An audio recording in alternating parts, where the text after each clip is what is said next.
عليكم ورحمة الله وبركاته. الله أكبر الله أكبر الله أكبر الله أكبر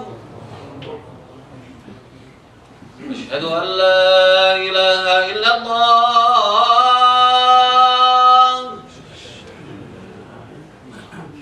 أشهد أن لا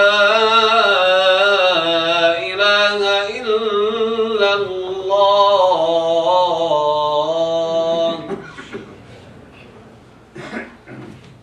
أشهد أن محمدا رسول الله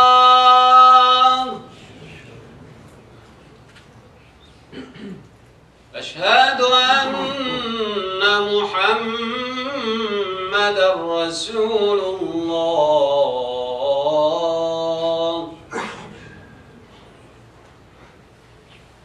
حي على الصلاة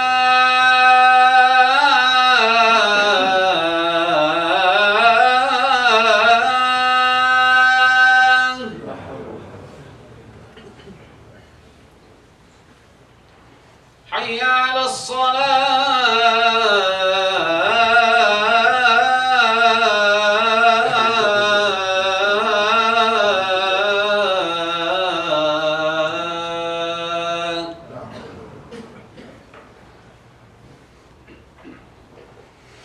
حي على الفلاح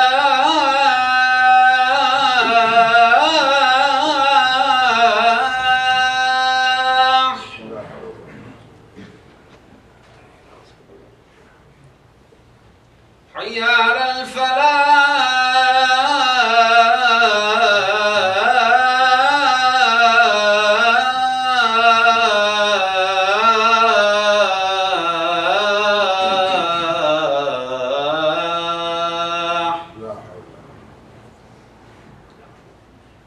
الله أكبر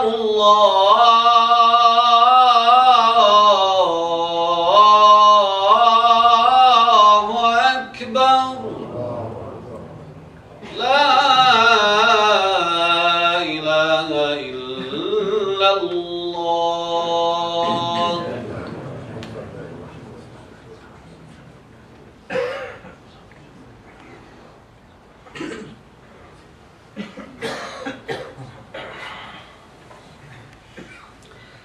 إن الحمد لله نحمده ونستعينه ونستغفره ونؤمن به ونتوكل عليه ونعوذ بالله من شرور أنفسنا وسيئات أعمالنا من يهده الله فلا مضل له ومن يضلل فلا هادي له ونشهد أن لا إله إلا الله وحده لا شريك له ونشهد أن محمدا عبده ورسوله قال الله عز وجل في القرآن المجيد يا أيها الذين آمنوا اتقوا الله حق تقاته ولا تموتن إلا وأنتم مسلمون صدق الله العظيم أما بعد.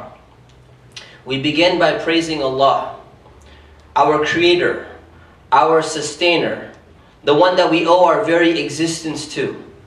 We praise Him, we seek His help in everything that we do in life, and we ask for His forgiveness in all of our shortcomings and all the mistakes that we may make in this test of life that we're living in. And as Muslims, we declare that no one deserves to be worshipped in any way, shape, or form besides Allah. And we declare that Muhammad ibn Abdullah was the last and final prophet and messenger that has been sent not only for our guidance, but for the guidance of all humanity until the end of time. Brothers and sisters, over 1,000 years ago, when Ali radiallahu anhu was the Khalifa of the Muslims, there was a battle which took place called the Battle of Siffin. The battle was a very unfortunate battle, but in the aftermath of a battle, you notice that people are going to be very shaky, a little bit jittery. They're trying to calm down, they're trying to figure out what to do next. So Ali radiallahu anhu, who's the Khalifa at the time, he put all his belongings on his camel and he started riding back to his headquarters where the Khilafah was. His shield that he was using in the battle dropped and fell on the floor, and he didn't notice that it had fallen on the floor. Now if you notice, a shield at that time is something very valuable. It's very expensive and it's something very important to have. So he lost his shield, and somebody came from behind, noticed a fallen shield that actually had fallen, and he picked it up and took it for himself. So later on, when Ali was looking around the city, he found his shield. And you can identify your own, even your own cell phone, for example, if you were to find it. So many people have the same type of phone, but you can kind of identify certain features within your phone that will identify it as yours. So he could tell that this for sure is my shield. I know it for a fact. But he couldn't prove it. And it was actually a Jewish man who had picked it up. So he goes and decides that this is injustice that has taken place, and he's the Khalifa at the time. So the Khalifa, you can imagine when someone's in a position of power, when someone's in a position of authority and they're tyrannical, they can forcefully take this back and no one could do a single thing about it. He could eliminate this guy if he wanted to, and not too many people would be able to do much about it. And you find many tyrants, many dictators doing exactly this throughout the world today. But you don't find Ali doing something like that. Instead, he practices what Islam teaches. So he goes to a judge. He went to a Shurayh. Shurayh was a very famous qadi at the time. And he said that I know this is my shield, and this man who picked it up, he's not admitting that it's my shield and he took it from me and this is theft. So I want you to judge between us, and I want to get my shield back. So when Shurayh actually brought the two people in front of him, and he brought some other witnesses around, he began by saying, Abul Hassan, why don't you present your case? Ali's nickname, his kunya, was Abul Hassan, meaning the father of Hassan. It's a respectful way of referring to somebody by saying that you're the father of so-and-so. Hassan was his first child. So after he presented his case, he went to the Jewish man and he called him by his direct name, rather than using a kunya, rather than using his honorable, respectful title. He called him by his direct name, and Ali stopped him. Even though he's the Khalifa, he stopped him and he said, as a judge, what you're doing is unjust. You've given me special preference by referring to my kunya, by referring to me as Abul Hassan rather than Ali, and you didn't give the same preference to the Jewish man. So I need you to go and modify this case that we're going through right now, and you need to modify your behavior. I should get no special status, even though I'm a Muslim, even though I'm the Khalifa of the Muslims at this time. When you judge between us, you need to judge with justice. So it continued. And the judgment went through, and the man presented his case, and Ali presented his case. And at the end, the judge ruled in favor of the Jewish man. And he said, the shield belongs to the man because you cannot prove conclusively, you do not have enough witnesses that this is actually your shield. And it's in the possession of the man, and if you can't prove that it's yours, then whoever's possession it's in, they have the stronger case, they have the stronger argument. So Ali radiallahu anh, being the Khalifa of the time, being the Khalifa of the Muslim Empire, which had spread to so many lands, it had conquered the Roman Empire, the Byzantine Empire, it had conquered the Persian Empire, it had gone into Egypt, and he's in control of, and also Algeria and other parts of Northern Africa, all the way to Morocco. He's in control of all these lands, and yet he lost his own shield in the judgment. Look at the justice. And then what you find is, after this happened, the man was so shocked, the Jewish man was so shocked that the Muslims would judge like this and behave like this. He declared, Ashhadu an la ilaha illallah wa ashhadu anna Muhammadan Rasulullah. He declared his shahada right there on the spot. So I couldn't imagine, I can't believe that people like this is the leader, you're the judge under this leader, and you would judge in my favor. And then Ali radiallahu anh, he was so impressed by what this man had done. He said, the Jewish man said, I found it. You dropped it. I picked it up. It's actually not even mine, and you guys judged in my favor. He started feeling bad. Declared Shahada, and Ali said, now that you're a Muslim and you've been honest, This shield is a gift from me to you. So he got the shield at the end of the day.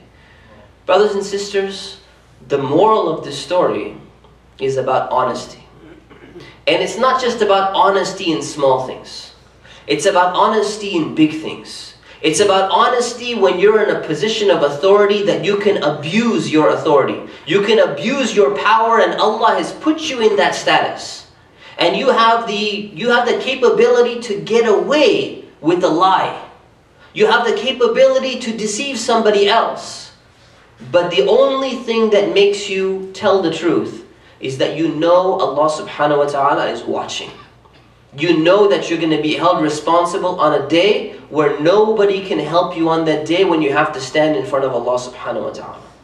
Brothers and sisters, when it comes to truthfulness, we need to understand that this is not only a quality or characteristic that's going to benefit ourselves, but as we've seen from this story, it's something that changes the image and the perception of Islam in a time where Islamophobia is on the rise. It's rampant, and you have news organizations and you have propaganda machines like Fox and others going and spewing information and throwing out poison that people are swallowing on a daily basis against Islam and Muslims.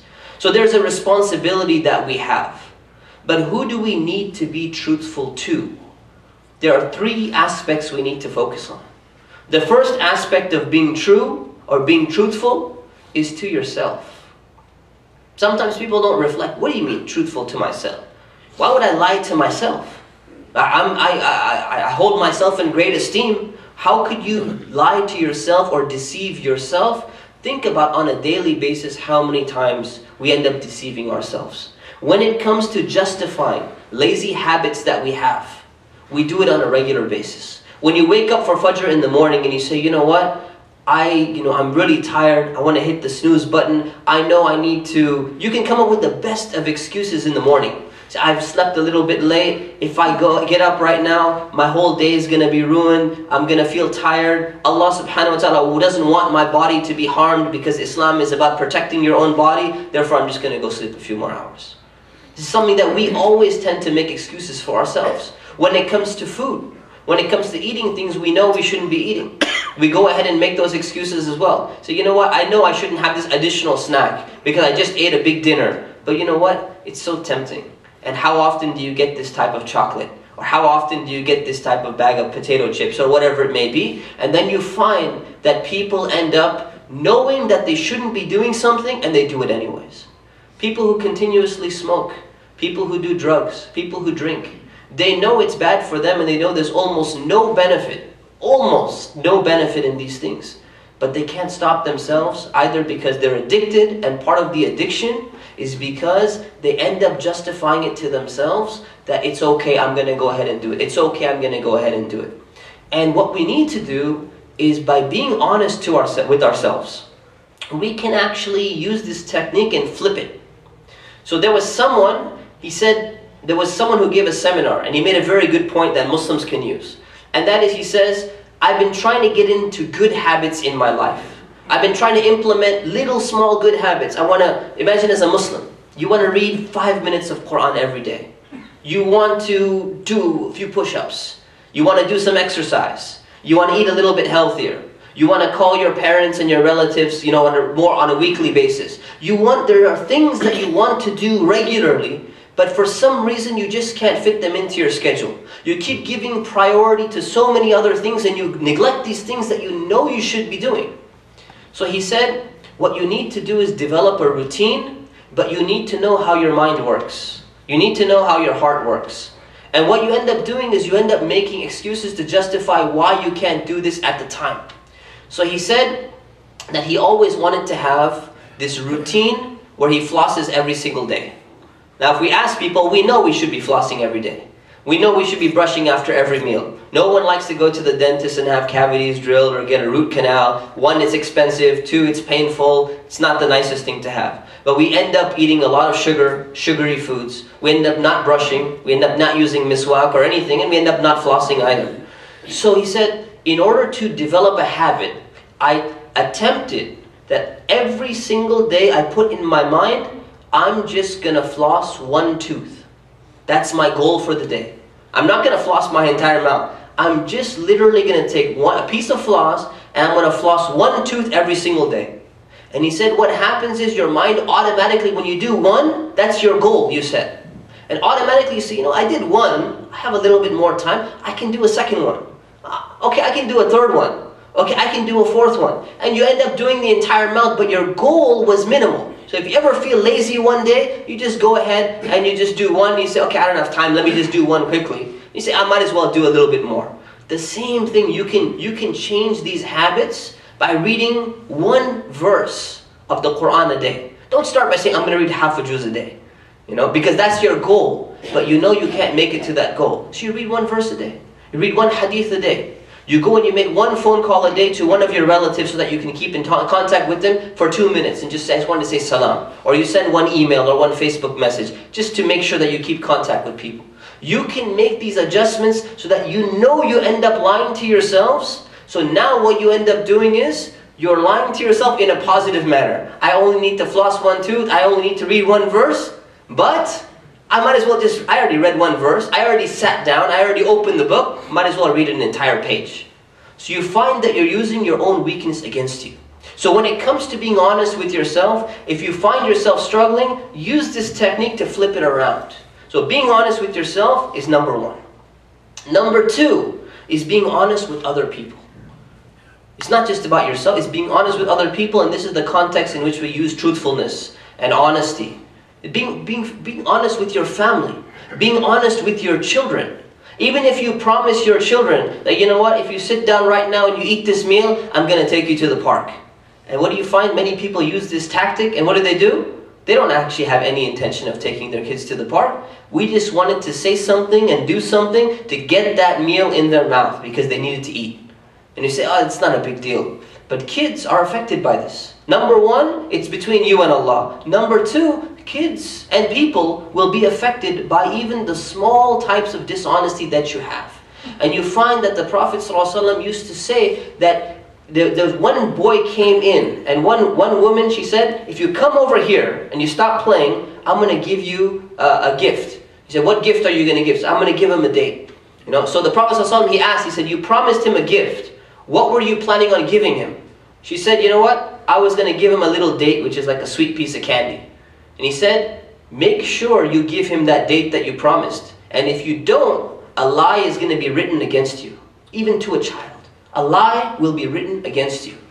The Prophet ﷺ said about how grave and how great these dangers is. He said that there are 3 people whom Allah subhanahu wa ta'ala will not speak to on the day of judgment. He will not even speak to them. He doesn't want to see your face even on the day of judgment. That's how upset he is with you. And one of those is a person who sells his merchandise with a false promise. Think about that. A person who's in any type of business, any type of company, and you go ahead and you lie and you say, you know what, this car actually cost me $26,000. I'm actually losing money on this. And you know it cost you $23,000. You're simply lying straightforward to the person without any way of twisting it around. You're going and selling something on Craigslist and you lie. And you say that there's a defect in the phone, there's a defect in the device, and you say, oh no, this is perfectly fine, it works great as far as I know. And they ask you that, and you hide it. You conceal a defect and you sell it with the false promise. This is something where Allah subhanahu wa ta'ala doesn't even want to see you on the day of judgment, doesn't want to speak with you. That's how grave it is. So being truthful and being just and being honest is something that we need to take very seriously. Because our minds, our shaitan can whisper and he can make our minds to justify something small. It's not just that bad. It's a small little white lie. It's all going to be okay. It's not really harming anyone. Well, it is harming someone. Slightly, but it's benefiting you. So be very careful about how you deal with other people and how honest you are with other people. And the last category is how honest we are with our Creator. How is our relationship and how honest are we with Allah subhanahu wa ta'ala? Do we go and we look in the Quran and we pick and choose the verses that we like and we quote them and we go to our children and we say, you know what, you need to obey me because this verse says this. Or we go and we start, criticizing our parents and saying, you know what, well the Quran says that, look, they found their forefathers practicing this type of thing and you guys were wrong, so therefore you're wrong too, and you start saying all these bad things disrespectfully towards them. We should not pick and choose verses, Because we're actually playing with the book of Allah subhanahu wa ta'ala. And we're playing with the words of Allah. So be honest, be sincere with Allah subhanahu wa ta'ala. Be sincere with the messenger of Allah sallallahu alaihi wasallam. And not pick and choose and not try to take things out of context in order to justify our own desires. And I'll conclude with a hadith that the Prophet sallallahu alaihi wasallam said, which is very, very, for me it's very scary. Because nobody wants to be at the lowest status in the sight of Allah subhanahu wa ta'ala. And if you look at the people who are the lowest in the sight of Allah, it's not just disbelievers. It's not just people who commit shirk, who associate partners with Allah. It's not people who disbelieve in Allah, they're atheists and they say, I don't believe in you. There's a level of people who are lower than that. And those are the hypocrites, the munafiqun.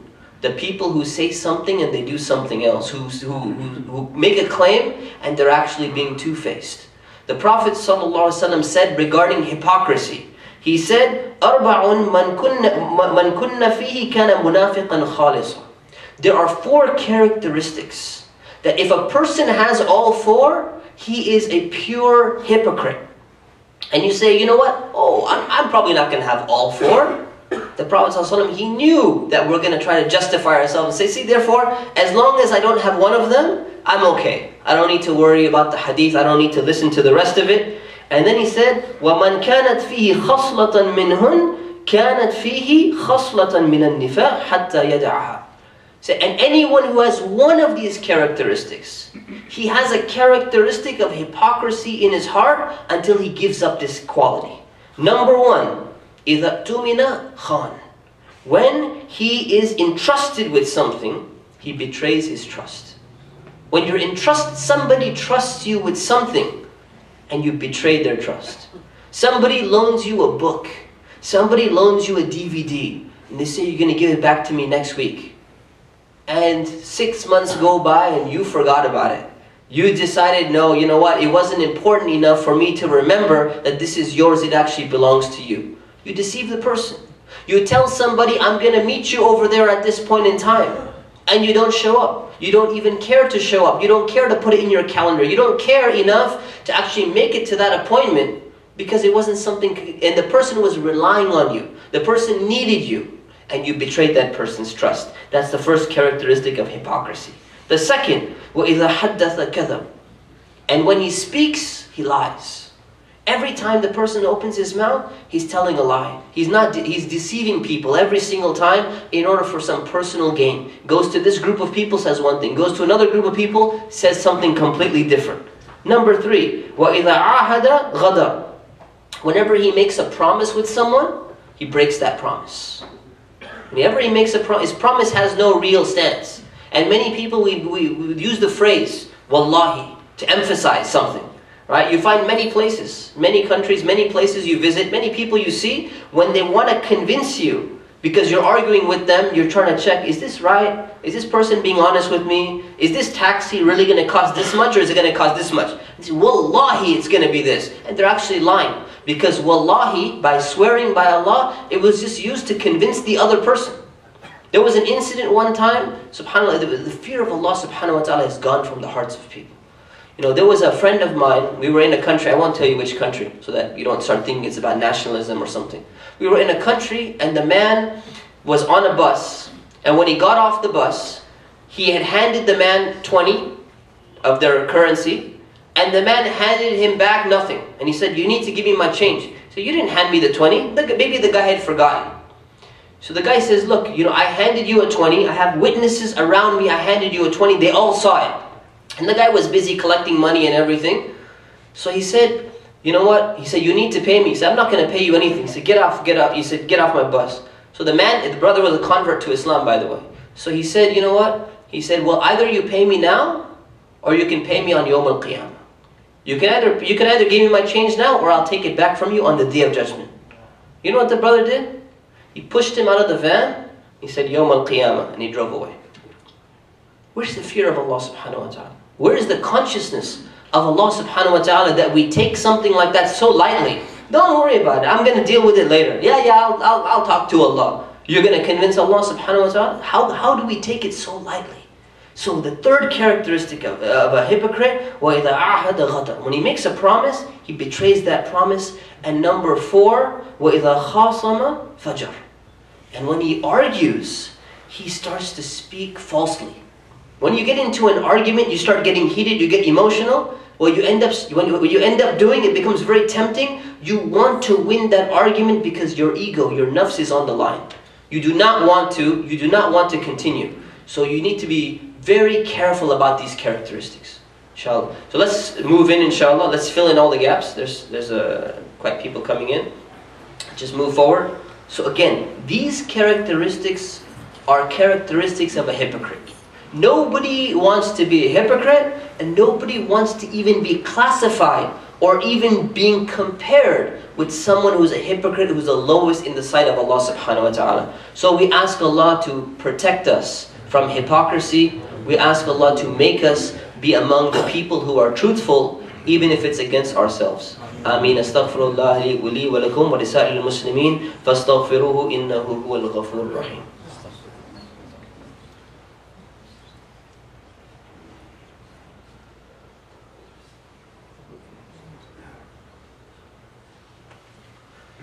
Alhamdulillah, wa salatu wa salamu ala rasulillah wa ala alihi wa sahbihi ajma'in. Amma ba'd. Brothers and sisters, for those of you who came a little bit late, we were talking about the importance of honesty and how that one time after the battle of Siffin, Ali, the Khalifa of the Muslims, had lost his shield and a man had stolen it from him, and actually the judge ended up ruling in the favor of the man who had stolen it because he could not prove it. And the man accepted Islam on the spot when he saw that the judgment was in his own favor, even though he had stolen the shield. It means that the importance of honesty is something that's not theoretical. It's not something that's just in books. It's something that should manifest itself in the character of a Muslim. And the way it should manifest itself is by being truthful to yourself, by being truthful to other people, and by being truthful to Allah subhanahu wa ta'ala and to His Messenger sallallahu alayhi wasallam. So we ask Allah to help us and guide us to achieve these aspects of honesty in our own lives. We ask Allah, oh Allah, help us to tell the truth even if we have to testify against ourselves. Oh Allah, help those people who are struggling to be righteous Muslims and to become closer to you. Oh Allah, help those people who are undergoing oppression and difficulty throughout the world. Oh Allah, remove those tyrants and remove those oppressors from their positions of power and make the people who are being oppressed worthy of having righteous and just leaders over them. Oh Allah, hold every single person responsible for all of the crimes that they're committing, and those who you see goodness inside of them, oh Allah, forgive them with your mercy and guide them towards the straight path. Oh Allah, help remove the propaganda that is being spread against Islam throughout this country and throughout the rest of the world, and open the hearts and the minds of people to understand and see the beauty and the true teachings of Islam. Oh Allah, help us and guide us at all times and in all things that we do. Ameen. Subhana rabbika rabbil izzati amma yasifun wa salamun ala al-mursaleen walhamdulillahi rabbil alameen. Just a few announcements before we start. Sheikh Yasir is very ill. Please remember him in your du'as. May Allah subhanahu wa ta'ala cure him and bring him back to the community quickly. Also make dua for Sister Afaf Shahrur, the wife of Yusuf Sharkas, who passed away. May Allah subhanahu wa ta'ala grant her maghfirah and grant her paradise. Pillars Academy annual banquet is going to be on March 21st. You can purchase your tickets outside. Youth group tonight is at 7:30 p.m. in our multi-purpose room. OCIF monthly potluck is coming up on Saturday, March 7th. OCIF table tennis tournament is going to be on March 7th and March 8th. Registration is still open, and check out all the other classes on our website and on the TV screen outside, inshallah. And I have another brief announcement right after Salah, inshallah. Allahu Akbar.